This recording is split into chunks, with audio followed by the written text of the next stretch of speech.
एक बार जोरदार ताली भैया के लिए।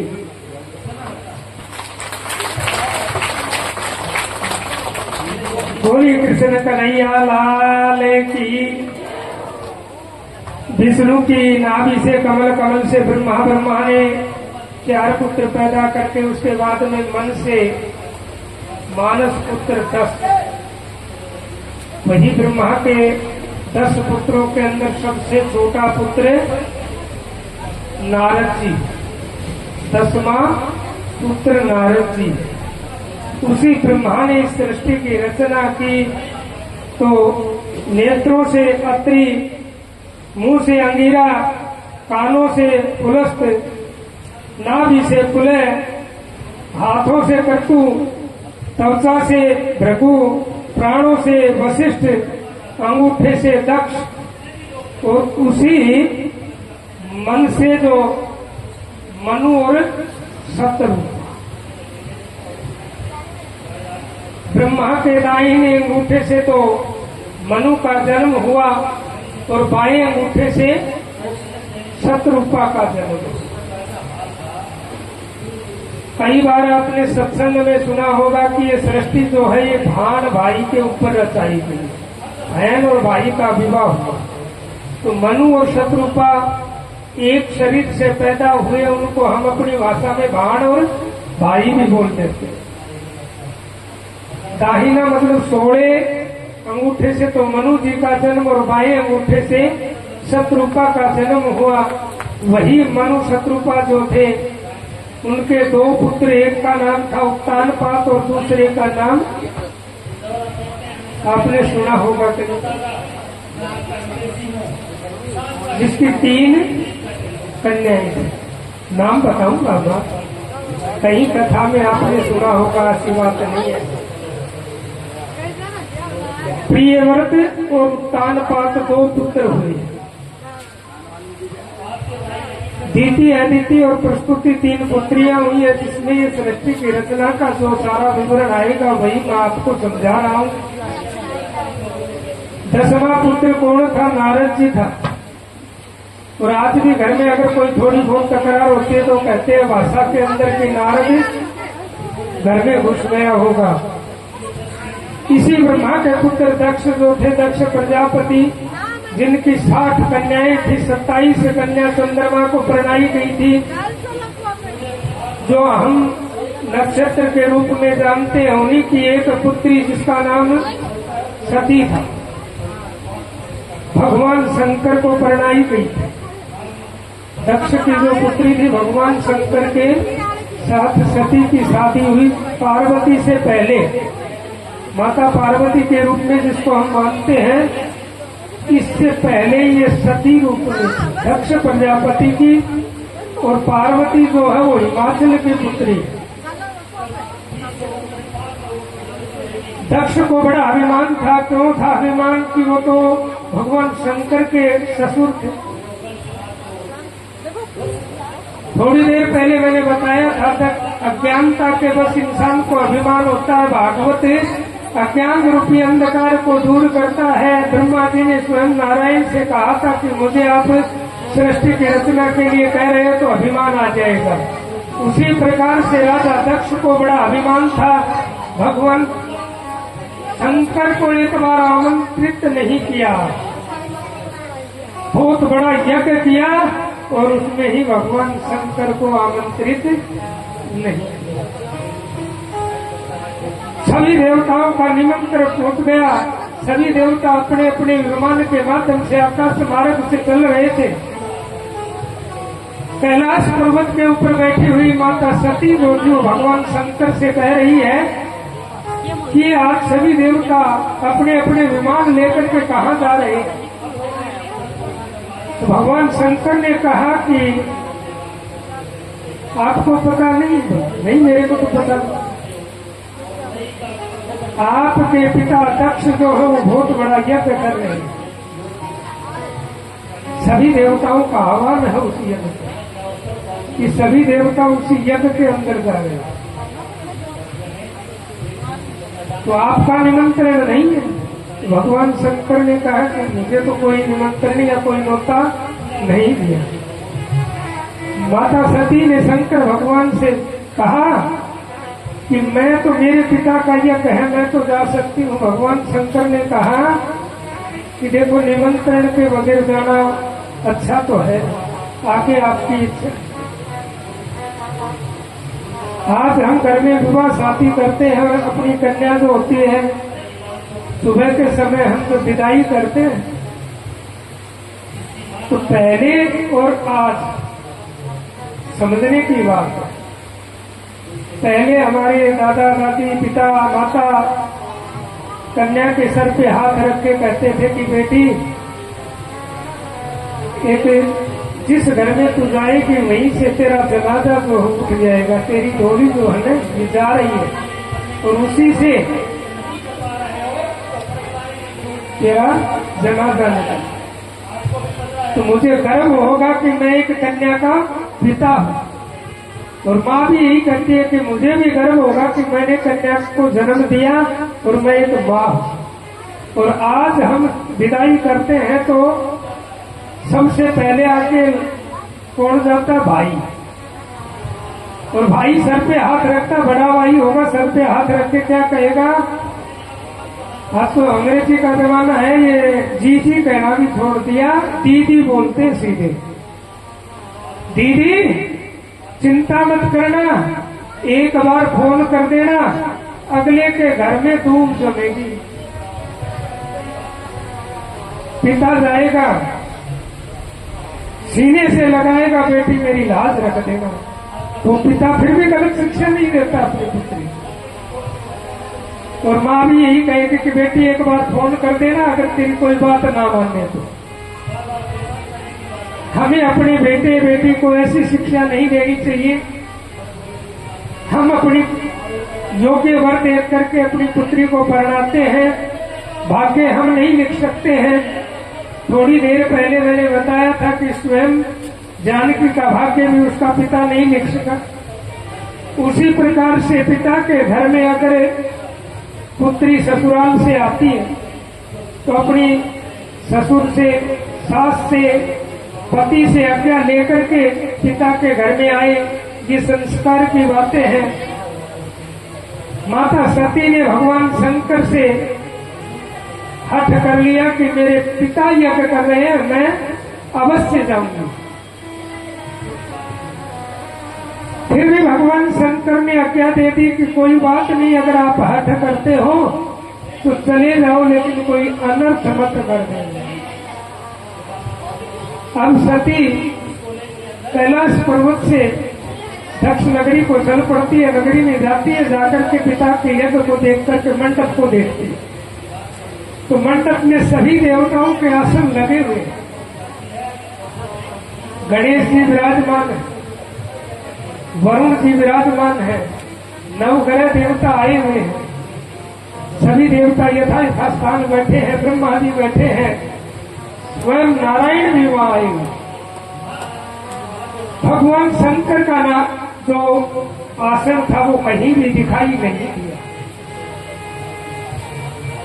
अब सती ने देखा कि तेरे पति का बड़ा तिरस्कार है, तो वो पहले किसके पास गई? अपनी माँ के पास गई। माँ के पास जाकर के और फिर अपने पिता के पास गई। दक्ष के पास जाते ही बताते हैं, दक्ष ने कहा कि वो नागों को गले में रखता है, भस्मी लगाता है, शमशान में रहता है, भूतनाथ आदि उसके सेवक हैं।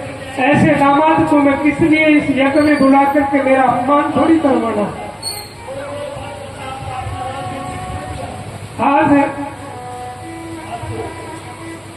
अगर कोई अपनी पति की दूसरा बेइज्जती करे तब भी सहन नहीं करना, और स्वयं भी अपने पति की जो है ना वो बेइज्जती नहीं होने देगी। ये शिक्षा हमें इसी ग्रंथ से मिलती है। माता पार्वती ने सती रूप में भगवान शंकर का जो आसन नहीं था, तब भी समझदारी देखो, पिता से कहा, पिता ने तिरस्कार किया, और उसी तिरस्कार के कारण वो सती कितनी क्रोधित हुई उस यज्ञ कुंड के ऊपर। बताते हैं कि स्वयं के शरीर में अग्नि लोग तो कहते हैं कि यज्ञ में कूद गई, यज्ञ में नहीं कूदी, उसने अपने शरीर में स्वयं अग्नि पैदा की और उसी अग्नि के अंदर वो स्वयं उस यज्ञ के पास जो यज्ञ का जो बड़ा हुआ वो था, उसी यज्ञ के पास बैठ करके इस शरीर को जला दिया। सभी देवता देख रहे थे। अब जो नंदी साथ आया था, नंदी को पता चल गया कि सती रोटी होगी यज्ञ में जल चुकी। भगवान शंकर के पास गया कि अनर्थ हो गया। भगवान शंकर ने अपने सम्मान, जिसको हम बोलते हैं भद्राक्ष, जो भगवान शंकर के मंदिर में हम पूजा करने के लिए जाते हैं, तो मैं आपको ध्यान कराता हूं ये बात कि मंदिर में प्रवेश करने से पहले गेट के ऊपर एक चतुर्मुखी स्तंभ लगता है, उसका नाम भद्राक्ष है। भगवान शंकर ने अपने सम्मान भद्राक्ष को उत्पन्न किया और कहा कि ऐसे ऐसे सती ने दक्ष के यज्ञ में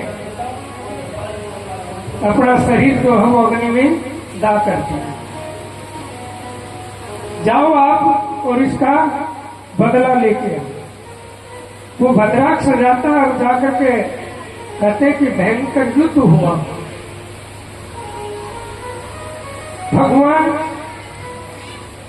भद्राक्ष ने दक्ष का शीश जो था वो धड़ से अलग कर दिया। कितना बड़ा, देखो, बिना इजाजत, बिना बुलाए। भगवान शंकर ने तो मना ही कर दिया था कि बगैर बुलाए नहीं जाना चाहिए। कितना बड़ा अपराध हुआ कि दक्ष का शीश काट दिया। अब आज हम कहीं भी जाते हैं डॉक्टर के पास, तो ये सर्जरी करने वाले डॉक्टर हैं, सर्जरी करते हैं तो देखो हम अचंबा करते हैं कि देखो डॉक्टर ने बहुत अच्छा काम कर दिया, इसलिए सर्जरी कर दी।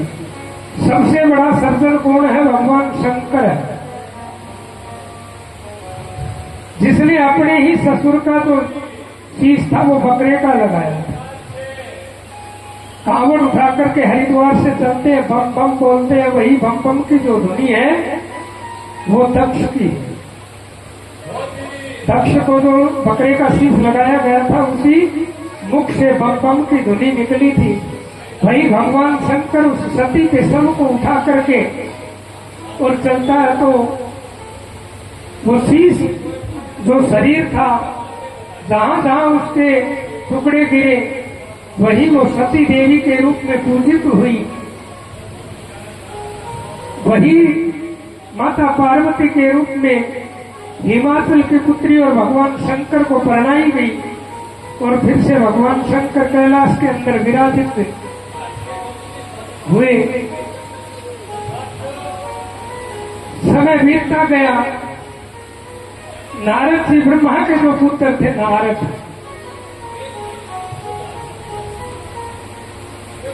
नारद ने विचार किया कि आपने लक्ष्मी और विष्णु का झगड़ा भी करवा दिया था, ब्रह्मा और सरस्वती का झगड़ा भी करवा दिया था, मैंने कभी भगवान शंकर और पार्वती को झगड़ा करते हुए नहीं देखा। क्यों नहीं चले आज भगवान शंकर के कैलाश पर्वत पे जाके माता पार्वती को ही भड़का देते। नारद चले गए कैलाश पर्वत।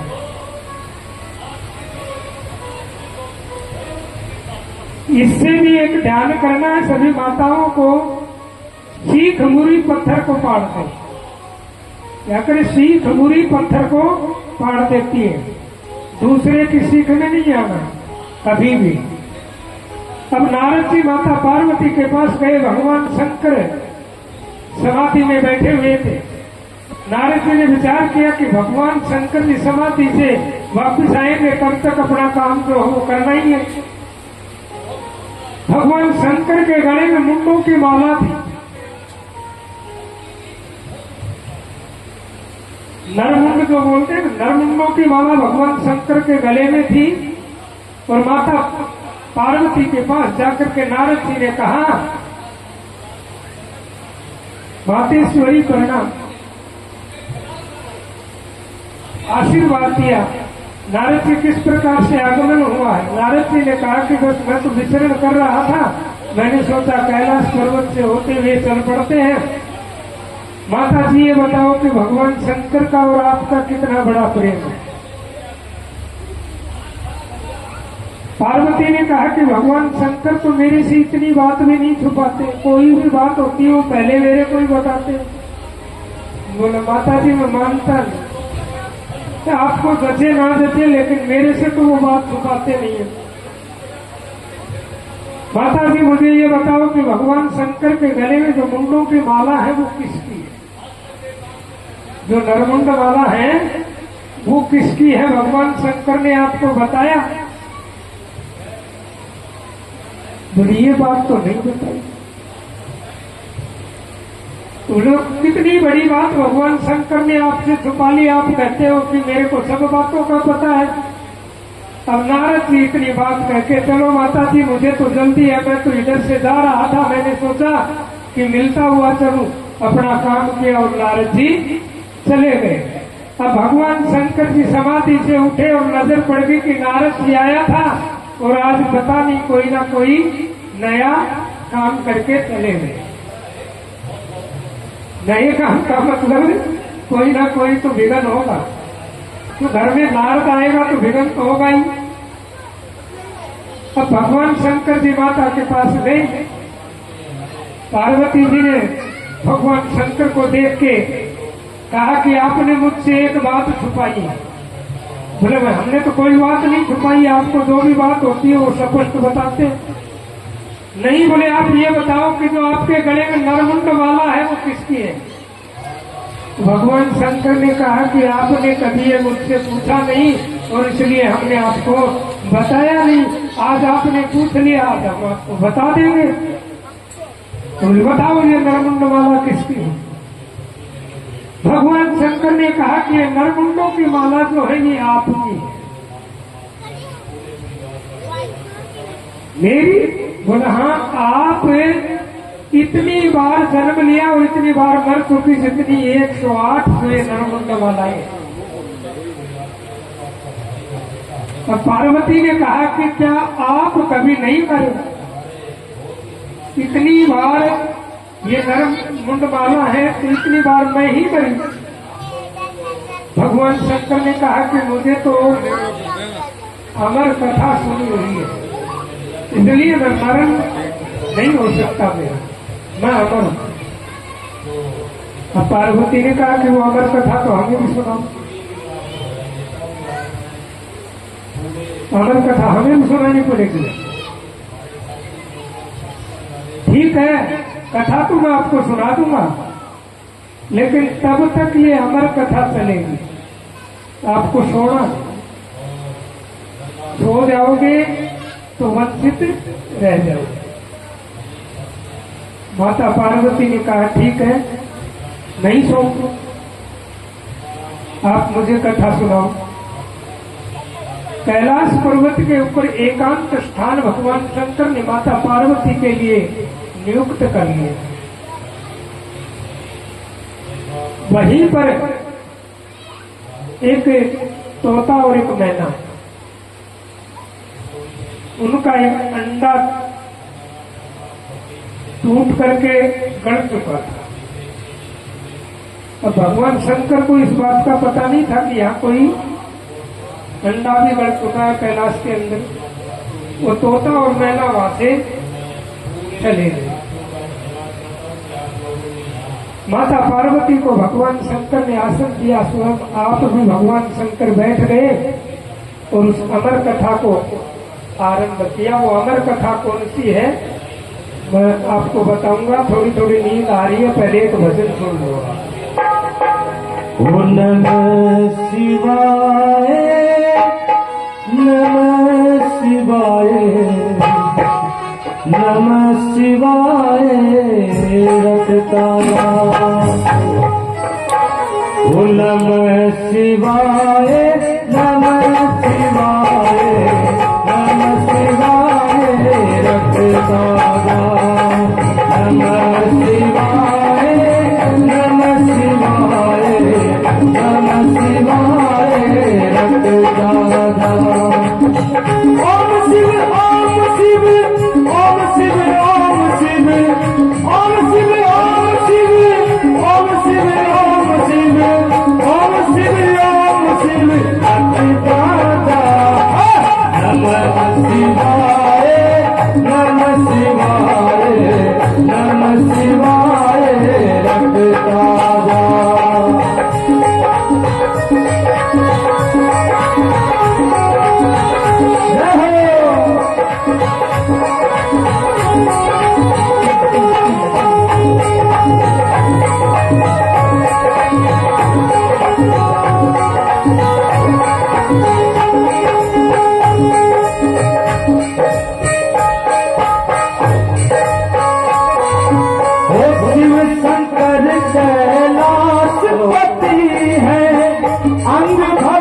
ताजा बोलो नमः शिवाय नमः शिवाय नमः शिवाय रक्त ताजा ओम शिव ओम शिव ओम शिव ओम शिव ओम शिव ओम शिव ओम शिव ओम शिव ओम शिव ओम शिव रक्त ताजा नमः शिवाय नमः शिवाय नमः शिवाय रक्त ताजा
कल सर्पों की माला है भांग भटूरा भोग लगत है कल सर्पों की माला है नंदी की असवारी सोहे नंदी की असवारी सोहे ओ नंदेश्वर को लटका जा नमः शिवाय नमः शिवाय नमः शिवाय रक्त ताजा नमः शिवाय नमः शिवाय नमः शिवाय रक्त ताजा ओम शिव ओम शिव ओम शिव ओम शिव ओम शिव ओम शिव ओम शिव ओम शिव ओम शिव ओम शिव रक्त ताजा नमः शिवाय नमः शिवाय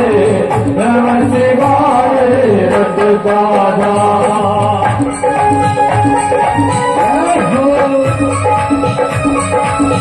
जय हो जय श्री राधे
भगवान की जय, बोल राधे सरकार की, बोल श्याम प्यारे की जय। भगवान शंकर ने माता पार्वती को 7 दिन में वो अमर कथा सुनाई, वो भागवत थी। भगवान शंकर ने माता पार्वती को कथा आरंभ कर दी। भगवान शंकर जी ने कहा कि आप शब्द जो बोलते कोई कहानी करता तुम कहते हैं इस प्रकार से हुकारा देना। पार्वती से कहा कि आप हुकारे देते रहना ताकि मेरे को ये पता चले कि आप सुन रही। माता पार्वती जी ने 3 दिन तक हुकारा लगाया। वो निर्जीव जो अंडा था जो गड़ चुका था, 3 दिन में उस अंडे के अंदर जान आ गई और एक तोते का बच्चा डाली के ऊपर बैठा और माता पार्वती को निंद्रा आ गई। माता पार्वती को नींद आ गई और वो तोते का बच्चा हुकारे लगाता रहा और भगवान शंकर ने अपने नेत्र बंद करके ये अमर कथा सुनाते रहे। जैसे ही 7वां दिन व्यतीत हुआ और भगवान शंकर ने उस नारायण के नाम का जयकारा लगाया और माता पार्वती की आंखें खुली और कहा कि कथा समाप्त। कथा तो समाप्त हो चुकी, आप कहाँ थी ये बताओ। बोले मुझे तो नींद आ गई। नींद आ गई तो अब मैं क्या करूं, लेकिन मुझे ये बताओ कि ये कथा का हुकारा कौन दे रहा था। तो भगवान शंकर के पीछे डाली के ऊपर बैठा हुआ वो तोते का बच्चा जो था हुकार दे रहा था। तो भगवान शंकर ने बड़ा क्रोध आया कि सन्मुख मतलब सामने होकर के अगर आप ये अमर कथा सुनते तो मुझे कोई वो नहीं था, लेकिन आपने कथा की चोरी की है और कथा की चोरी करना इसकी सजा आपको मिलेगी। अब वो तोते का बच्चा उस डाल से उड़ा और बद्री का आश्रम में जहां भारद्वाज के पुत्र पाराशर और पाराशर के पुत्र वेदव्यास, वेदव्यास की पत्नी चौथे दिन स्नान करके अपने केश सुखा रही थी और वेदव्यास जी से कहा कि परमात्मा हमें भी कोई संतान देगा। तो वेदव्यास जी इतने चिंतित नहीं थे। वेदव्यास जी ने कहा कि हरि मर्जी तो उसी की, और उबासी जो बोलते हैं उबासी लेना, उबासी आ गई उसको और वो तोते का बच्चा जो था वो कैलाश पर्वत से उठा। भगवान शंकर उसके पीछे था। उड़ते उड़ते उसने उबासी लगाई, वो तोता उसके पेट में जाकर के बैठ गया। तो भगवान शंकर ने कहा कि आप बाहर आओ। सुखदेव ने क्या कहा कि नहीं मैं बाहर नहीं आऊंगा, बाहर आऊंगा तो आप बाहर आते ही मेरे प्राण ले लोगे। भगवान शंकर ने कहा मैं यहीं पे बैठ जाऊंगा। तो बोला मैं इस गर्भ में बैठा बैठा ही भजन कर लूंगा। अब सुखदेव तो माता के गर्भ में भजन कर रहे हैं और भगवान शंकर बाहर इंतजार कर रहे हैं। काफी समय व्यतीत हुआ। बताते कि 12 वर्ष अपने शास्त्र में लिखता है कि सुखदेव अपनी माँ के गर्भ में 12 वर्ष तक भगवान का नाम लेते रहे। भगवान नारायण एक दिन स्वयं बताते हैं कि सूक्ष्म रूप में सुखदेव जी के पास गए और जाकर के कहा कि आप अब तो बाहर चलो, 12 वर्ष हो गए। सुखदेव ने कहा कि नहीं मैं बाहर जाऊंगा तो आपकी वैष्णवी माया जो है वो मुझे मोहित कर लेगी और मैं यही बैठ करके आपका चिंतन कर रहा हूं, मुझे कोई पीड़ा नहीं है। मैं तो यहीं पे अपना उद्धार कर लूंगा, बैठ के बाहर जाऊंगा तो आपकी माया मुझे मोहित कर लेगी और मैं उस माया में पड़ना नहीं चाहता। भगवान नारायण ने सुखदेव जी के सर पे हाथ रख के कहा कि मेरी माया जो है वो आपको बिल्कुल भी नहीं छुएगी। जैसे राजा परीक्षित के सिर पे हाथ रखा तो माया मुक्त राजा परीक्षित हुआ और उसी मां के गर्भ में सुखदेव नाम का जो तोता था उसके सर पे हाथ रख के भगवान नारायण ने स्वयं ये वचन दिया था कि मेरी माया जो है वो आपको बिल्कुल भी नहीं छुएगी। 12 वर्ष तक सुखदेव जी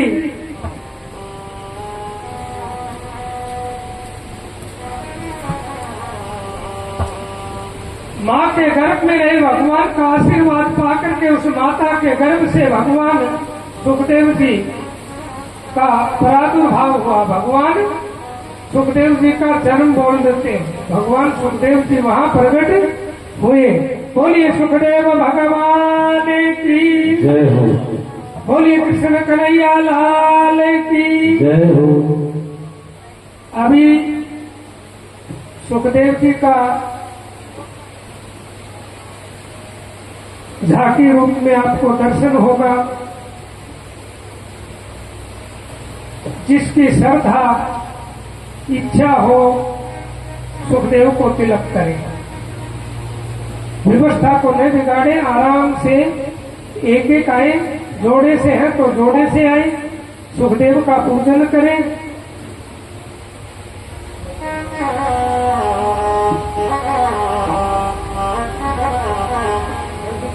श्रीमन नारायण नारायण हरि हरि, जय जय नारायण नारायण हरि हरि, भजो नारायण नारायण हरि हरि, श्रीमन नारायण नारायण हरि हरि। ओम नमो नारायण, ओम नमो नारायण, हरि ओम नमो नारायण, जय जय नारायण नारायण हरि हरि, श्रीमन नारायण नारायण हरि हरि, हरि ओम नमो नारायण, ओम नमो नारायण, हरि ओम नमो नारायण, जय जय नारायण नारायण हरि हरि, श्रीमन नारायण नारायण हरि हरि। ओ नारायण नारायण, अजमल नारायण नारायण नारायण, ओ नारायण नारायण, श्रीमन नारायण नारायण नारायण, ओ नारायण नारायण, श्रीमन नारायण नारायण नारायण।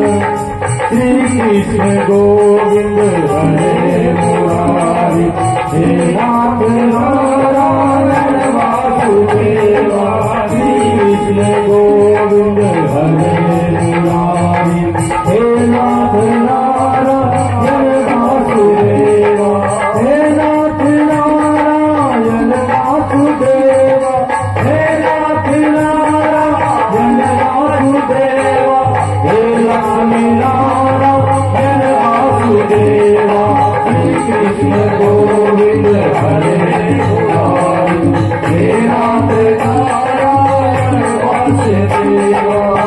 बंदी ग्रह के तुम अवतारी, बंदी ग्रह के तुम अवतारी, वो कहीं जन्मे कहीं बले मुरारी, कहीं जन्मे कहीं बले मुरारी, किसी के गाए किसी के कहाए, है अद्भुत हर बात तुम्हारी, है अद्भुत हर बात तुम्हारी। गोकुल में चमके मथुरा के तारे, गोकुल में चमके मथुरा के तारे, हे नाथ नारायण वासुदेवा, श्री कृष्ण गोविंद हरे मुरारी, हे नाथ नारायण वासुदेवा,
बोले राधे सरकार की बोले सुखदेव जी महाराज की जय हो।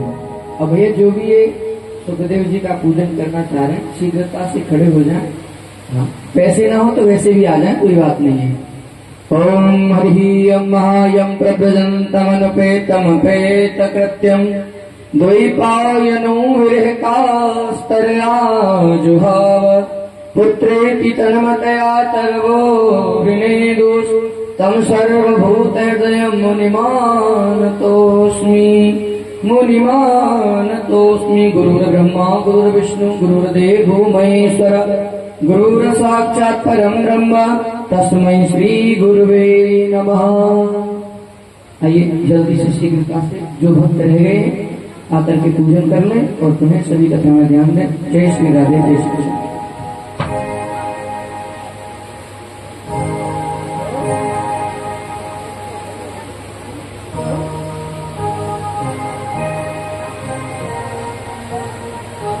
नमो शरन्ताय सहस्रमूर्ते सहस्रपादाक्षिसुरारुबाहवे सहस्रनामने पुरुषाय शाश्वते सहस्रकोटियुगधारिणे नमः।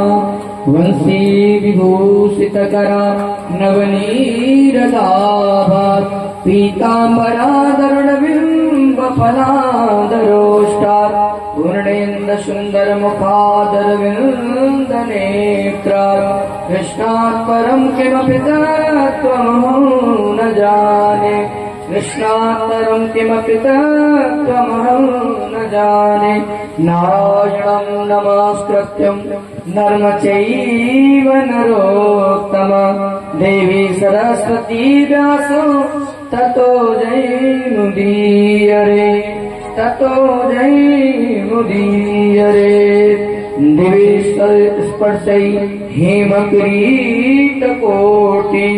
रुक्मानकाण्ठौ स्फुङ्गभाजौ गां कम्पयन्तौ चरणौ पदे पदे कण्ठ्यासु काञ्चकर्मतीत्य ततस्तु प्रजापतिर्नाम तयोरकासीद यं पाकस्वेदेहमनोरजाय तं वै हिरण्यकशिपुं विदुप्रजायम् तं हिरण्ययाक्षमस्सु तसमाव्रतः चक्रे हिरण्यकशविदुर्पुत्रेर्वो ब्रह्मवरेण च वसे सम्पाललोकास्त्री न कुतो मृत्युरदुग्धता। कृष्णाय वासुदेवाय हरये परमात्मने प्रणते क्लेशनाशाय गोविन्दाय नमो नमः। तमेव मार्कण्डजले सभासितं महामनास्तद्विगणन्यदुर्मत् हरेर्विदित्वा गतिमङ्गलारदात् रसातलं निर्विविशेश्वरान्विता ददर्श तत्राभिजितं धराधरम् प्रोन्नो यमामना वनिमङ्गदृष्ट्या ममोन्तमक्षणा रुणस्त्रिया जहास चाहो वनगोचरो मृगा। बोलिए नारायण भगवान की, सुखदेव स्वामी की, व्यास भगवान की जय।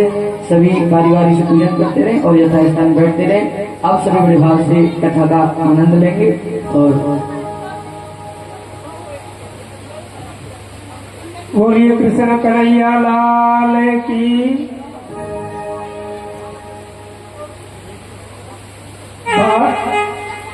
12 वर्ष गर्भ में रहकर के सुखदेव जी माता के गर्भ से बाहर आए। बाहर आते ही सुखदेव जी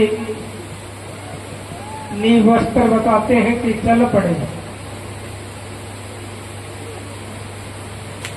कि कहीं भी जाकर के उस परमात्मा का चिंतन करना है। मुझे तो न पिता से कोई लोभ था न माता से कोई भय था। सुखदेव चल पड़े तो राजा आइए एक छोटा सा भजन सभी बड़े भाव से श्रवण करें। हरि की कथा सुनाने वाले, ओ हरि की कथा सुनाने वाले, हरि का नाम सुनाने वाले, तुमको लाखों प्रणाम, तुमको लाखों प्रणाम, तुमको लाखों प्रणाम, तुमको लाखों प्रणाम। ओ हरि कथा सुनाने वाले, हरि का ध्यान बताने वाले, तुझको लाखों प्रणाम, तुझको लाखों प्रणाम।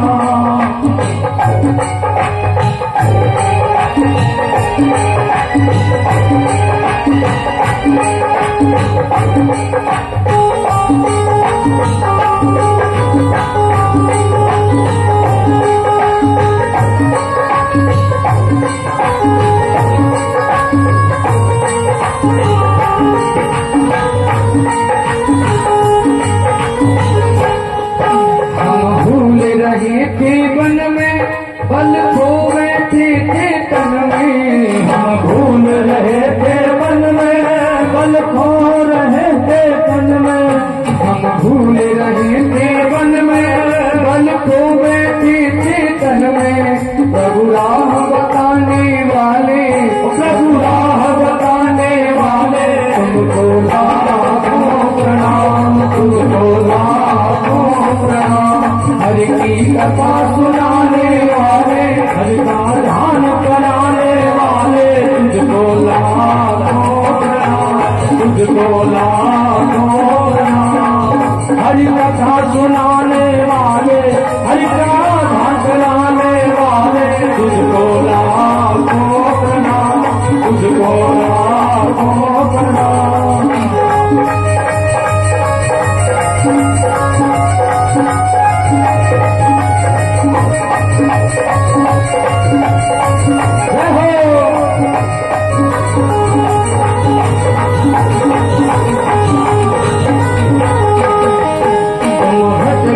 अंतर्यामी, हम पतित और अज्ञानी, तुम घट घट अंतर्यामी, हम पतित और अज्ञानी, तुम घट घट अंतर्यामी, हम पतित और अज्ञानी। प्रभु का दर्श कराने वाले, प्रभु का दर्श कराने वाले, तुमको लाखों प्रणाम, तुमको लाखों प्रणाम। ओ हरि कथा सुनाने वाले, हरि का ध्यान कराने वाले, तुझको लाखों प्रणाम, तुझको लाखों प्रणाम।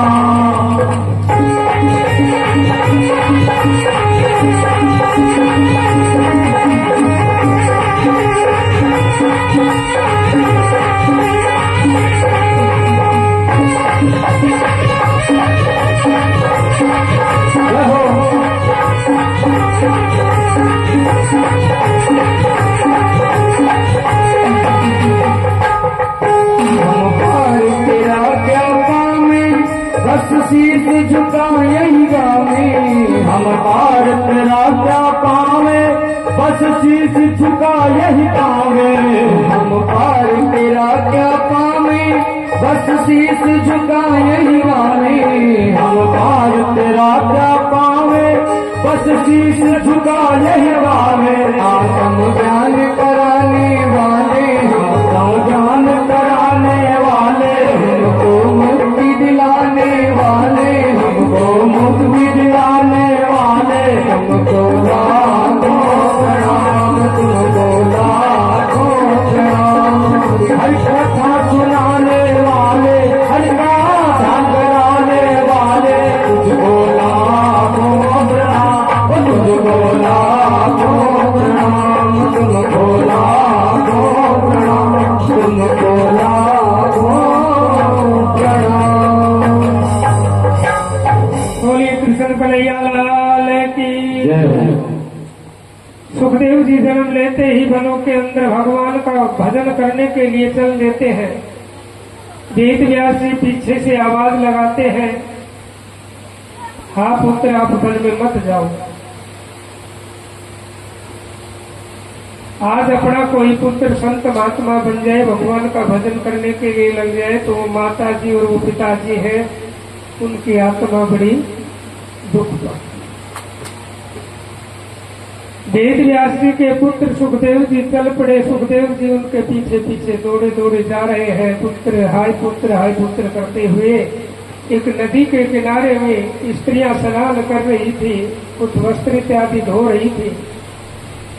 सुखदेव जी वहां से गुजरे तो स्त्रियां स्नान करती रही। वेद व्यास जी जैसे ही आए तो स्त्रियों ने अपनी वस्त्र उठाए और अपने तन को ढक लिया।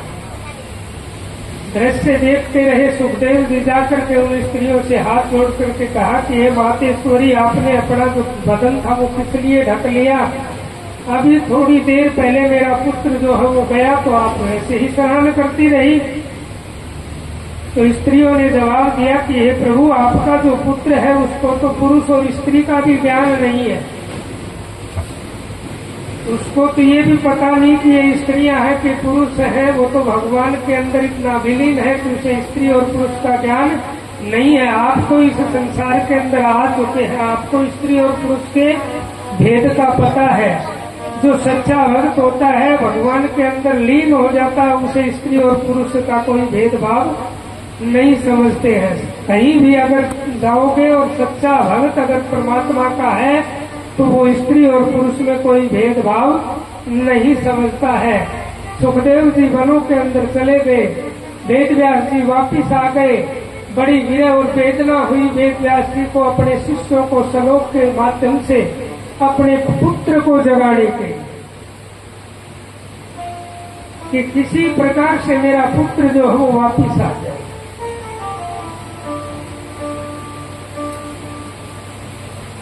वेद व्यास जी ने अपने शिष्य को भेजा और कहा कि जाकर के आप सुखदेव को ये एक मंत्र दे देना। सुखदेव जी ने वो मंत्र देखा, कुछ समय के लिए तो विचार किया और फिर वापिस भगवान के चिंतन में लगे। वेद व्यास जी ने फिर विचार किया और दूसरा मंत्र लिख के अपने शिष्य को दिया कि आप जाओ और ये सुखदेव जी को दे दो। सुखदेव जी ने वो दूसरा मंत्र पढ़ा और उस पर मंत्र के अंदर लिखा हुआ था कि प्रेम, और प्रेम की परिभाषा कि प्रेम क्या होता है। आजकल का जो प्रेम है उसका तो पता है, लेकिन मैं उस पर भी एक बार प्रकाश डाल देता हूँ। क्या पहले गुरुकुल थे, आज कॉलेज है, शिक्षा का अभाव है। मैं तो यही कहूंगा, और जो पढ़े लिखे बीए अन्य जो है वो ये कहेंगे कि पंडित जी का दिमाग है ना वो खराब हो गया। हम बीए कर रखी है, हमने बीएड कर रखी है, मैं कॉलेज में जाती हूँ, पढ़ी लिखती हूँ, और ये कहता कि अनपढ़ के सम्मान है। पढ़ना और गुणना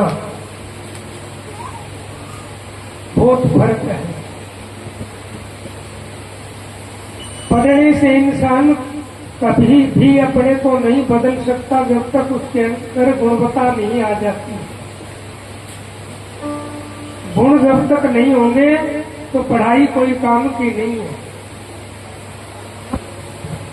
क्यों नहीं है कि 20 वर्ष तक एक माँ बाप अपनी पुत्री का पालन करते हैं, पढ़ाते हैं, जैसा उसका मन करता वैसा खिलाते हैं, जितना वो खर्चा मांगती है देते हैं। एक हॉस्टल में या कॉलेज के अंदर वो लड़की पढ़ने के लिए जाती है और कुछ ही समय के प्रेम को समझ करके किसी प्रेमी के साथ वो भाग जाती है, तो उस माँ बाप पे कितना बड़ा आघात होता है कि जिसने 20 वर्ष तक अपनी बेटी को पढ़ाया, खर्चा लगाया और वो भाग गई। चंद समय के प्रेम को वो समझ गई और 20 वर्ष के प्रेम को उसने ठुकरा दिया। आज का ये प्रेम है। मैं तो ये कहता हूं कि माँ बाप जो है वो 20 वर्ष तक जो प्रेम किया है वो जिंदे मर जाते हैं अगर ये मेरी बहनें ऐसा काम कर लेती हैं। उस माँ में और उस पिता में कुछ भी नहीं बचता है। इसीलिए ये संस्कार दे दो अपनी पुत्रियों को कि सबसे बड़ा प्रेम जो है ना वो माँ और पिता के अंदर ही होता है, अन्य किसी के अंदर नहीं है। लौकिक लोगों को दिखाने का जो प्रेम है वो प्रेम नहीं है। रियल जो प्रेम है वो पिता से भी अधिक माँ जानती है।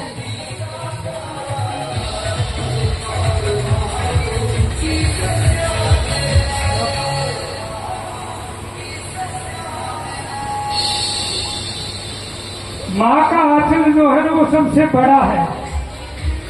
माँ के आंचल के सामने परमात्मा का, नारायण का आंचल भी छोटा है। माँ वो चीज है। हम एक बार अगर माँ शब्द मुख से बोलते हैं तो हमारी पूरी थकावट जो है वो दूर हो जाती है। घर में किसी को सर में दर्द हो गया, परेशानी आ गई, चारपाई पे गया तो वो क्या कहेगा? माँ। माँ नाम उस उष्णता का है कि इस शरीर के अंदर दोबारा से पुनः वही ताकत वापिस आ जाती है। और उस माँ के प्रेम को न समझ करके जो मेरी बहनें हैं वो गलत कदम उठाती हैं। विशेष रूप से जहां तक मेरी आवाज जाए और सुन रही हो तो जीवन में कभी भी अपने माँ बाप की गर्दन को झुकने न दे। माँ बाप के प्रेम को समझ ले। वही प्रेम पत्र जब पिता के हाथ का सुखदेव को मिला, गोपियों की विरह का पत्र, और उसने पढ़ा तो पढ़ करके कहा कि मुझे ऐसे श्लोक प्रतिदिन आप लेके आया करो और लेके जाए। शिष्य ने कहा कि ये आपके पिताजी ने कहा है कि अगर आपको पूरा सुनना है तो आप अपने पिता के पास जाइए। वेद व्यास जी के मुखारविंद से सुखदेव जी ने 4 लाइन में बताते हैं कि वो भागवत सुनी।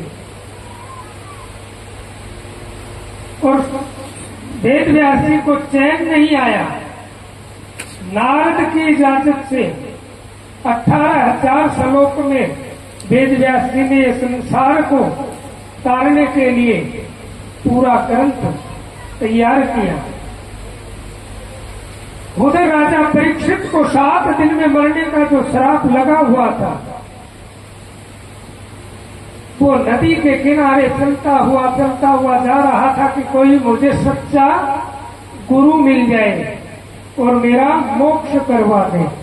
आज अगर हमें कोई ये कहते कि आपकी 7 दिन में मृत्यु है तो हम 3.5 दिन में मरने की कोशिश करेंगे। लेकिन राजा परीक्षित को बिल्कुल भी चिंता नहीं थी कि एक दिन जाना तो है, लेकिन कोई सच्चा गुरु अगर मिल जाए तो मेरा मोक्ष हो जाएगा। सुखताल के अंदर पहुंच जाता है जहां पर सुखदेव जी बैठे हुए थे। उनके चरणों में गिर के राजा परीक्षित ने कहा कि मुझे 7 दिन में मरने का श्राप मिला है, मैं 7 दिन में इस धरा से चला जाऊंगा, मुझे कोई मोक्ष का उपाय बताएं। सुखदेव ने कहा कि 7 दिन तो बहुत है। आपके ही कुल के अंदर मात्र 60 घंटे में का समय था, तो 7 दिन तो बहुत है। अगर हम 60 घंटे 60 मिनट 60 सेकंड 1 मिनट इतनी देर में भी अपना मोक्ष कर सकते हैं। सुखदेव जी ने राजा को कहा कि आपके पास तो 7 दिन है, लेकिन मुझे एक बात समझ में नहीं आई कि आप इतनी दृढ़ता से ये कह रहे हैं कि मैं 7 दिन में मरूंगा। ऐसा तो शायद किसी को भी पता नहीं है कि मैं कब मरूंगा, और आप इतनी दृढ़ता से ये कह रहे हैं कि मैं 7 दिन में मरूंगा। तो आपको क्या पता बोला कि ऋषि का वचन जो हो मिथ्या नहीं जा सकता, इसलिए मैं दृढ़ता से कह रहा हूं कि मुझे 7 दिन में मरना। तो ठीक है, मैं 7 दिन के लिए आपको मोक्ष का उपाय बताता हूं। सुखताल के अंदर इस प्रकार से आज हमारी सुहासना नगरी के अंदर जो ये ढाणी है, इसमें जो भागवत का पंडाल लगा हुआ है, इसी प्रकार से सुखताल के अंदर पंडाल लगा दिया। राजा के जो सिपाही थे उन्होंने तैयारी करते क्या समय लगा। राजा परीक्षित प्रश्न करते गए, सुखदेव जी उत्तर देते रहे उस पंडाल के अंदर। तो जिस दिन वो पंडाल लगा उसी दिन सभी देवतागण भागवत रूपी अमृत को लेने के लिए विचार करते हैं कि चलो हमें सुखदेव जी भागवत रूपी अमृत जो परीक्षित को देंगे तो हम भी ये लेके आते हैं। देवता सभी अमृत का कलश लेकर के वहां इंद्र को सबसे आगे कर दिया और कहा कि आप जाओ, ये अमृत तो सुखदेव जी को दे दो, परीक्षित को पिला देगा, परीक्षित ये अमृत पिएगा, अमर हो जाएगा। और भागवत रूपी जो अमृत है वो आप ले आना, वो हम पी लेंगे। अब सुखदेव जी के पास में सभी श्रोतागण जो बैठे हुए थे वहां देवतागण आए आकर के और वो अमृत का कलश आगे रख दिया। कलश रख करके हाथ जोड़ करके विनय की कि ये अमृत राजा परीक्षित को आप पिला दो, ये अमर हो जाएगा। और ये भागवत रूपी जो अमृत है ये हमें दे दो। तो सुखदेव ने क्या कहा कि अगर कोई सौदा होता तो बराबर की वस्तु का तो करें, तो कहां कांच का टुकड़ा और कहां भागवत रूपी अमृत, इसका तो कोई मोल नहीं है। अनमोल वस्तु का एक कांच के साथ अगर मैं सौदा करूंगा तो ये सौदा नहीं।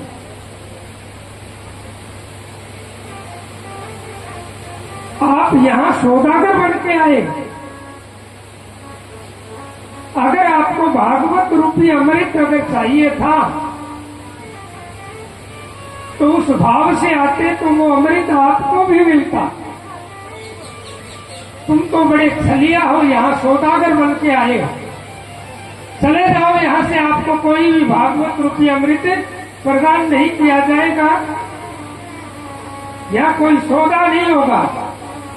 सौदा करे तो बराबर का होना चाहिए, ये बराबर की वस्तु नहीं है।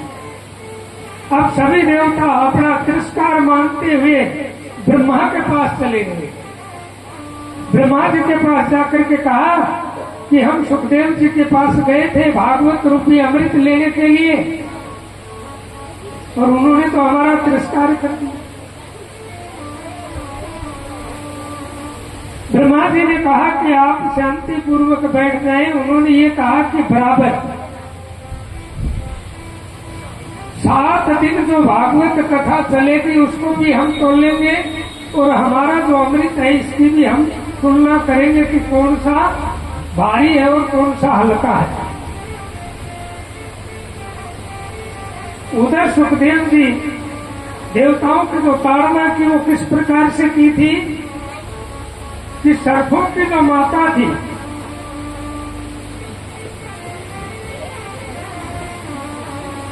और एक गरुड़ की जो मां थी, विंता जिसका नाम था, उनमें एक बार होड़ लगती, जैसे अपने यहाँ दंगल लगता कुश्ती का या कोई भी चीज की हम प्रतियोगिता करते हैं, उनमें दोनों में प्रतियोगिता हुई तो गरुड़ की माता विंता जो थी वो हार गई थी।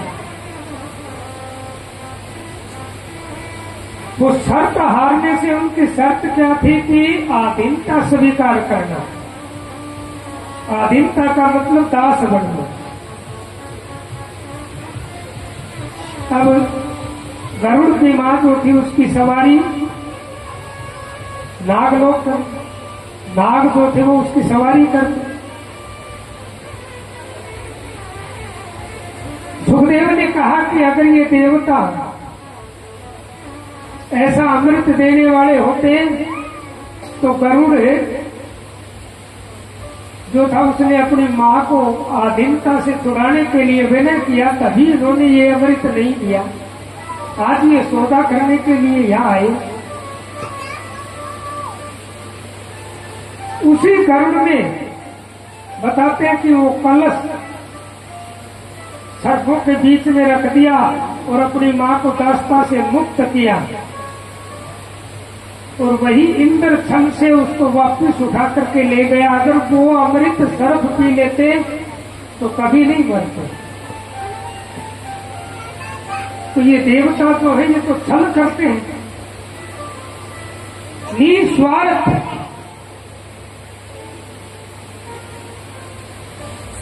यहां इस पंडाल के अंदर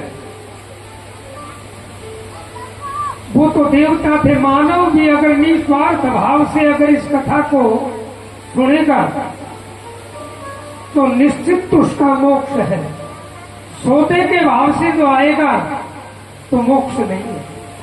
हम यहाँ सौदागर बन के नहीं आए हैं, हम मोक्ष की प्राप्ति के लिए, अपने पूर्वजों के उद्धार के लिए ये कथा जो है आरंभ करवा रहे हैं। तो उसी भाव से उस कथा को श्रवण करें ताकि हमारा भी मोक्ष हो। अब सुखदेव जी वो कथा कर रहे हैं, 7 दिन वो कथा चली। तो 7वें दिन भागवत ने क्या किया था, राजा परीक्षित को ब्रह्मधाम को भेजा, मोक्ष हुआ इसी कथा से। भगवान ब्रह्मा ने कहा कि सुखदेव का कहना सत्य है, अमृत का अगर हम पान करेंगे तो अमर हो जाएंगे, अमर होकर के इसी धरा के ऊपर रहेंगे, और भागवत रूपी अमृत को हम पान करेंगे तो कहाँ जाएंगे। अमृत पिया तो यहाँ है और भागवत रूपी अमृत पिया तो कहाँ है। उसकी तुलना, तोलना मतलब तुलना करें तो कौन सा पलना भारी है। भागवत रूपी जो अमृत का पलना है वो भारी है।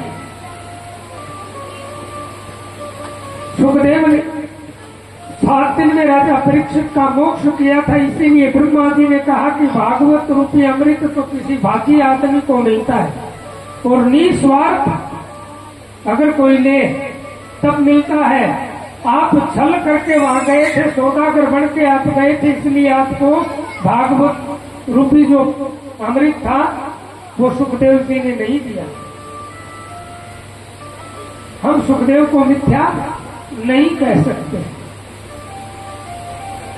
अब राजा परीक्षित वहां कथा सुन रहे, भगवान के 24 अवतार हुए। परीक्षित ने पूछा 24 अवतारों के बारे में कि भगवान ने 24 अवतार किस लिए लिए। भगवान तो एक अवतार में भी आ सकता था, और इस सृष्टि का एक ही अवतार में उद्धार भी कर देता, लेकिन 24 अवतारों की उस नारायण को आवश्यकता क्या थी।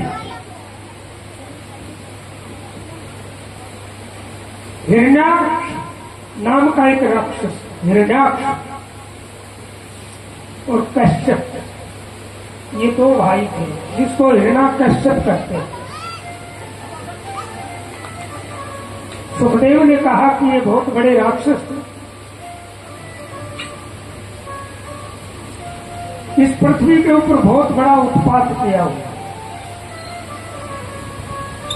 तो जो ब्रह्मा जी से, भगवान शंकर से, नारायण से या अपने इष्ट से हम कोई भी पूजा पाठ इत्यादि करके कोई वरदान प्राप्त कर ले, कलयुग है अब इतनी बड़ा तब तो हम नहीं कर पाते, लेकिन ये सतयुग की, द्वापर की, त्रेता की बातें हैं।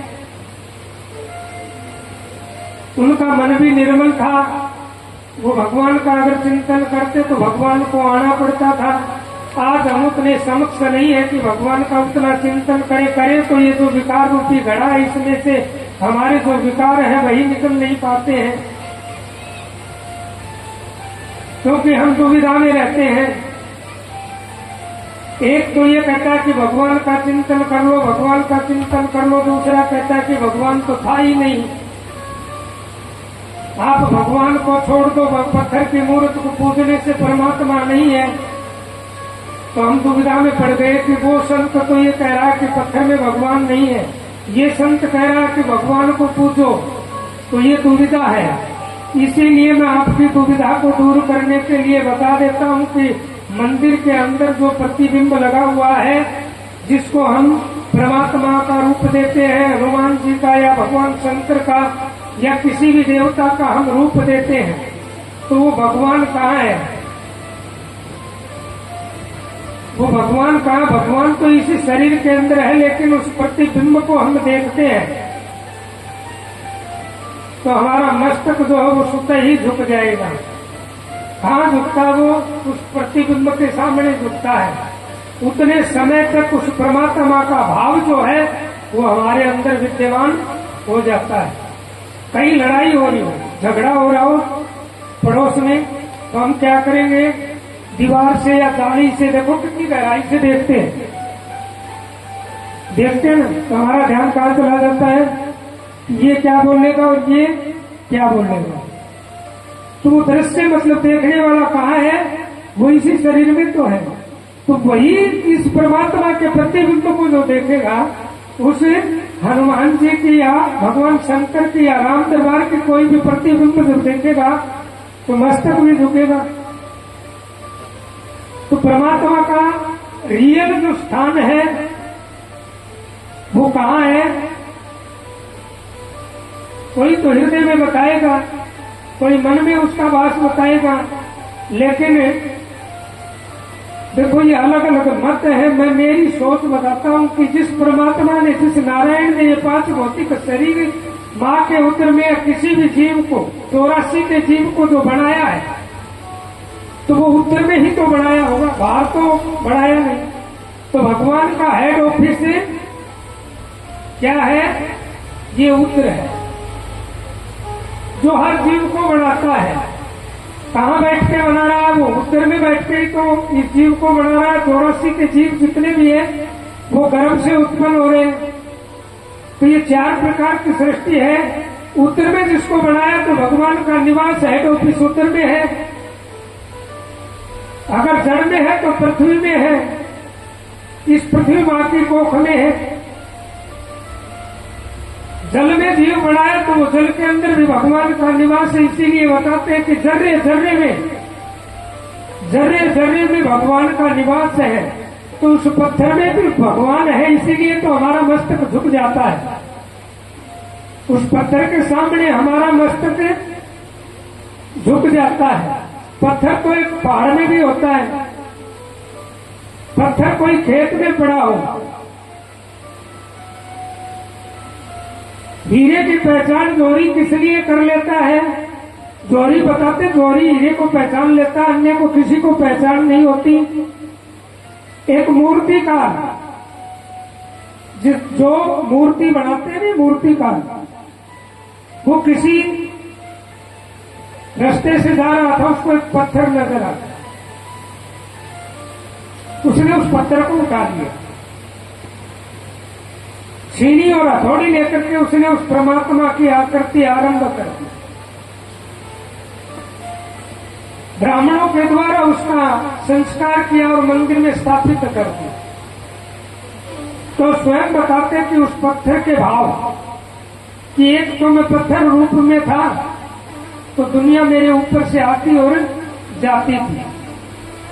पत्थर रूप का मतलब है ये बुद्धि हमारी अंधकार की तरफ है, तो हर इंसान हमें घृणा की दृष्टि से देखेगा।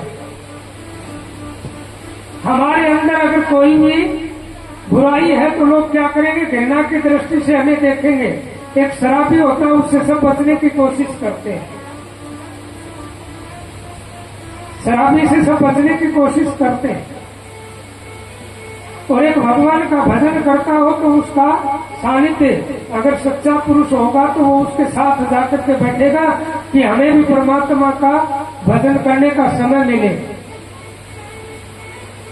उसी प्रकार से उस मूर्तिकार के सहयोग से वो पत्थर भगवान बन के पूज गया।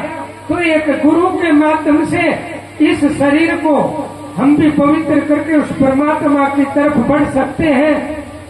तो इस मन को निर्मल करने के लिए किसी गुरु भी सच्चा होना चाहिए। गुरु भी ऐसा ना हो कि खुद भी डूबे और हमें भी डुबोए। ऐसे गुरु की आवश्यकता नहीं है। गुरु वही हो जो सच्चा हो और हमें सच्चा मार्ग दिखाए और भगवान की तरफ ले जाए। हम इस 5 भौतिक शरीर में ग्रस्त जीवन को भोगते हुए भी अंत काल में उसे परम धाम को जाए, वो मार्ग हमें दिखाए, वो ही हमारा सच्चा गुरु है। जैसे राजा परीक्षित नदी के किनारे सच्चे गुरु की खोज में निकल गया तो उसको सच्चा गुरु कौन मिला? सुखदेव मिला। सुखदेव के माध्यम से उसने अपना 7 दिन में मोक्ष किया। अगर सुखदेव जी सच्चे नहीं होते तो राजा परीक्षित का मोक्ष नहीं होता। उसी हिरण्याक्ष नाम का जो राक्षस था उसने वरदान प्राप्त किया हुआ था। जैसे हिरण्याकश था उसने भी वरदान प्राप्त किया कि न दिन मरूं, न रात मरूं, न बाहर मरूं, न भीतर मरूं, न 12 महीने में मरूं, भक्ति के द्वारा। उसी प्रकार से उसको भी एक वरदान था कि कोई वन का जो जीव हो जो 84 से बाहर हो, 84 में कोई जीव मुझे न मारे, ऐसा वरदान उसने प्राप्त कर रखा था। तो भगवान ने शुक्र रूप, जिसको सूर बोलते हैं अपनी भाषा में, सूर का अवतार लिया था। ये 84 से अलग योनि है, आपको मैं बता दूं। ये 84 में नहीं है शुक्र रूप भगवान का। वो राक्षस इस पृथ्वी को जल में लेकर के जा रहा था तो शुक्र का रूप धार करके उस धरा को अपने दांत के ऊपर रख करके भगवान और पृथ्वी को ऊपर लेकर के आने लगे। उसी समय हिरण्याक्ष ने विचार किया कि आज भगवान पृथ्वी को उठाए हुए हैं और अब तेरा समय है, इसके ऊपर आप वार कर लो। अब भगवान को खत्म कर देंगे, पृथ्वी का भार है इसके पास। लेकिन राक्षस ने विचार नहीं किया कि ये वन का जीव है, वन के जीव के रूप में भगवान आया हुआ है। जो जंगली जिसको सूर बोलते हैं, उसमें सबसे बड़ी ताकत होती है।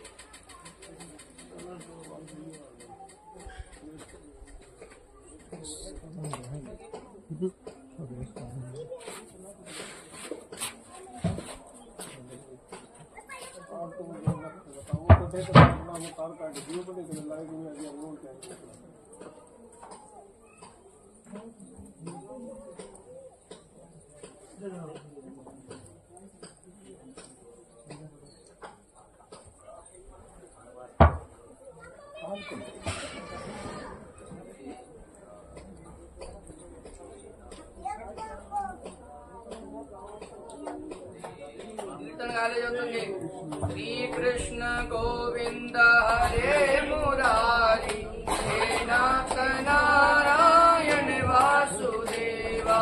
श्री कृष्ण गोविंद हरे मुरारी,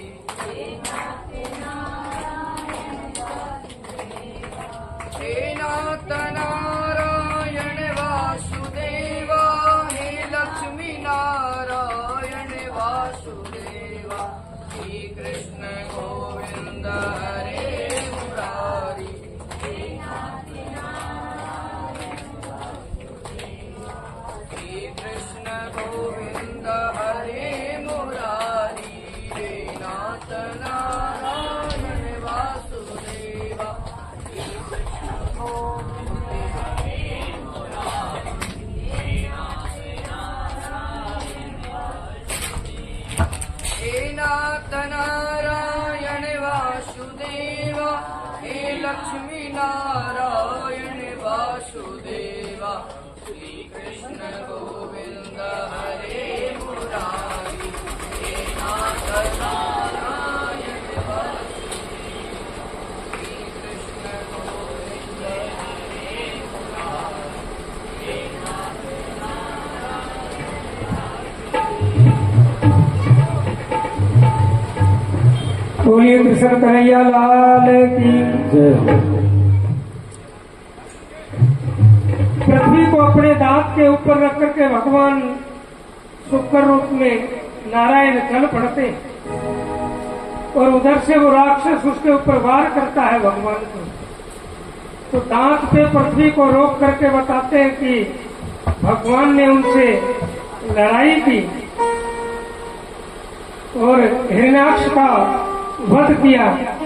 बोलिए शुक्र रूप भगवान की। जय हो। और पृथ्वी को जल से बाहर लेकर के वही भगवान के 24 जो अवतार है, प्रथम पहला जो अवतार है वो नर नारायण के रूप में भगवान ने अवतार लिया, नर नारायण के रूप। दूसरा जो अवतार था वो सनक सनंदन सनकादि सनत कुमार के रूप में भगवान का अवतार हुआ। तीसरा नारद जी के रूप में भगवान अवतरित होकर के इस धरा के ऊपर आए, जिसको हम आज भी नारद नाम से सब लोग जानते हैं। ये भी एक भगवान का अंश है। चौथा वरा रूप में भगवान का अवतार हुआ। भगवान ने 24 प्रकार के जो अवतार लिए हैं उनमें हर अवतार में भगवान का रहस्य है। वही कल से आपको बताते रहेंगे। पांचवा कपिल मुनि भगवान के पांचवें। दत्तात्रेय छठा अवतार है भगवान का। जो दत्तात्रेय की कथाएं आती है, कहते हैं कि दत्तात्रेय ने 24 गुरु बनाए। दत्तात्रेय ने 24 गुरु नहीं बनाए, दत्तात्रेय के 24 गुरु नहीं थे, उन्हें गुरुओं की मान्यता दी थी। 24 प्रकार का ज्ञान प्राप्त करके कि उसने चींटी से लेकर के कुत्ता बिल्ली इत्यादि की जो चेष्टाएं होती है, काक में चेष्टा है, कुत्ते की निंदा है, इसी प्रकार से उसने मान दिया था कि इनके अंदर ये चीजें ये गुण है। उसने उन गुणों को ग्रहण किया था 24 प्रकार। सातवां यज्ञ अवतार है। आठवां ऋषभ देव के रूप में भगवान का अवतार हुआ। नौवां राजा पृथु के रूप में भगवान ने अवतार लिया। 10वां मत्स्य रूप में भगवान मछली के रूप में अवतरित होकर के आए। 11वां कछुए के रूप में कच्छप रूप, जो समुद्र का मंथन किया था उसी समय कच्छप रूप धारण किया भगवान ने कछुए के रूप। 12वां धन्वंतरी के रूप में आए। धन्वंतरी की जो पूजा करते हैं ना, उत्तर में कुबेराय नमः, और धन्वंतरी जो हो वैद है। धन्वंतरी जो इसे सृष्टि से औषधियां निकाल करके शरीर की पुष्टि के लिए हमें जो तो आजकल डॉक्टर बोलते धन्वंतरी वैद है। 13वां मोहिनी के रूप में भगवान ने अवतार लिया। मोहिनी रूप अवतार ने किस लिए लिया था कि समुद्र का मंथन किया। ये कल प्रकरण आएगा, लेकिन मैं थोड़ा थोड़ा आपको अवतारों के बारे में बता रहा हूँ कि समुद्र से जो वारुणी निकली थी वो राक्षसों को दी और अमृत देवताओं को दिया था, इसलिए मोहिनी का रूप धारण किया था भगवान ने। नरसिंह के रूप में भगवान ने 14वां अवतार धारण किया, जो अपने भगत का उद्धार करने के लिए। नर और सिंह जिसको बोलते हैं, कल ये कथा आएगी। 15वां अवतार बावन रूप में है। बलि के द्वारे पर भगवान बावन के अवतार में गए हैं। 16वां अवतार श्री परशुराम जी के रूप में भगवान नारायण ने अवतार लिया। 17वां व्यास जी के रूप में, जो वेद व्यास जी जिसको हम बोलते हैं, जिसने 18 पुराण लिखे हैं, 4 वेद, जो एक वेद था जिसको 4 जगह विभाजन किया है, उसी वेद व्यास जी के रूप में भगवान ने 17वां अवतार लिया। 18वां श्री रामचंद्र जी के रूप में भगवान ने अवतार लिया, जो हम वाल्मीकि रामायण कहें या तुलसी कृत रामायण, जो भगवान का आज भी हम गुणगान करते हैं, उसकी मर्यादा पुरुषोत्तम राम कहते हैं। वही अवतार भगवान का नारायण के रूप में। 19वां अवतार बलदेव के रूप में है। 20वां अवतार साक्षात कृष्ण के रूप में हुआ है। 21वां अवतार भगवान बुद्ध के रूप में आए। जो बोध गया के अंदर बुद्ध जी का मंदिर बना हुआ है, जहाँ 2.25 कुंटल स्वर्ण की मूर्ति लगी हुई है, उसी बुद्ध भगवान को हमने भगवान का अवतार माना है। 22वां अवतार हय्य ग्रीव के रूप में हुआ भगवान का। 23वां हंसा अवतार, हंस के रूप में भगवान ने अवतार लिया। 24वां जो अवतार है वो बकाया है। आज बिहार के अंदर जो बिहार बोध गया के जाते हैं तो बिहार जिसको बोलते बिहारी बोल देते, अपने यहाँ नगर में आते हैं। सिंबल ग्राम में रामलाल पंडित जी के घर में 24वां कल के रूप में भगवान का अवतार होगा, जो सफेद वस्त्र और सफेद घोड़े के ऊपर भगवान आएंगे भक्तों को दर्शन देने के लिए और निशाचरों का उद्धार करने के लिए। कन्हैया के रूप में आए तो भी भगवान ने निशाचरों का भी उद्धार किया, भक्तों को दर्शन दिया। राम रूप में आए तो भगवान ने रावण का वध किया, लेकिन वध नहीं किया, मोक्ष किया। भगवान किसी का वध नहीं करते हैं, वो मोक्ष के लिए आते हैं, अपने भक्तों का उद्धार करने के लिए आते हैं। ये भगवान ने 24 अवतार लिए हैं। कल की जो कथा होगी वो 52 की झांकी भी दिखाई जाएगी। विशेष रूप से मैं आपको बता देता हूँ, 52 भगवान का दर्शन झांकी के रूप में आपको करवाया जाएगा। जड़ भरत के जो जड़ भरत हुए हैं उनका भी प्रकरण आएगा। भक्तों का भी कल आपको प्रकरण बताया जाएगा। माताओं को घर में काम रहता है, इसलिए हम समय को देखते हुए थोड़ा कथा को यही विराम दे रहे हैं। काफी समय से आप बैठे हुए, इसलिए अपने अपने स्थान पर शांति पूर्वक खड़े होकर के भागवत भगवान की आरती करें। कल भी समय से आए तो हम आपको समय से छुट्टी देंगे, क्योंकि मुझे पता है घर का काम माताएं करती हैं, मैं भी करता हूं, तो घर के काम में कितना समय लगता है। इसलिए मैं आधा घंटा पहले कथा को विराम दे रहा हूं। इसलिए अपने अपने स्थान पर सभी प्रसाद लेकर के अवश्य जाए। के हरिलाल की जय। और भैया जिन्होंने भी कलश उठाए ना, वो संध्या आरती में भी आया करो। संध्या आरती होती है 7 बजे और माइक पे कराते हैं। सभी 7 बजे एक मिट्टी का दीपक यहाँ की आपके मध्य में आएगी। तो जब भगवान की है आरती, पापियों को पाप से है तारती। श्री भागवत भगवान की है आरती, पापियों को पाप से है तारती। वो पापियों को पाप से, पापियों को पाप से, पापियों को पाप से, पापियों को पाप से। श्री भागवत भगवान की है आरती, पापियों को पाप से है तारती। श्री भागवत भगवान की है आरती, पापियों को पाप से है तारती।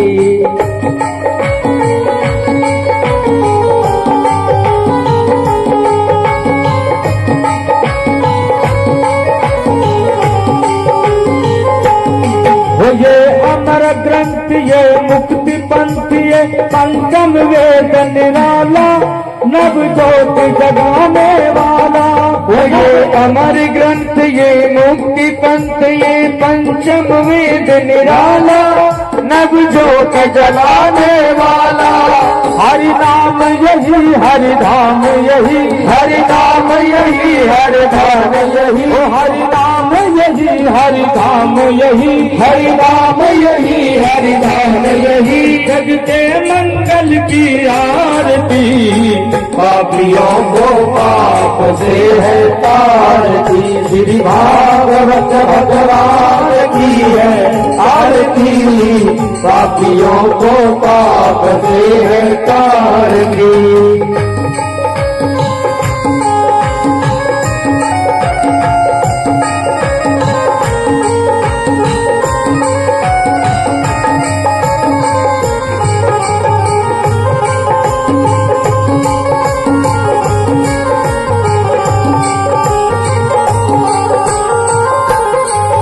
ये शांति गीत पावन मुनि पापों को मिटाने वाला, हृदय से दिखाने वाला। ये शांति गीत पावन पुनीत पापों को मिटाने वाला, हृदय से कराने वाला। यह सुख करनी यह दुख हरणी, ये सुख करनी ये दुख हरणी, यह सुख करनी यह दुख हरणी, ये सुख करनी ये दुख हरणी। श्री मधुसूदन की आरती, पापियों को पाप से है तारती। श्री भागवत भगवान की है आरती, पापियों को पाप से है तारती। श्री भागवत भगवान की है आरती, पापियों को पाप से है तारती।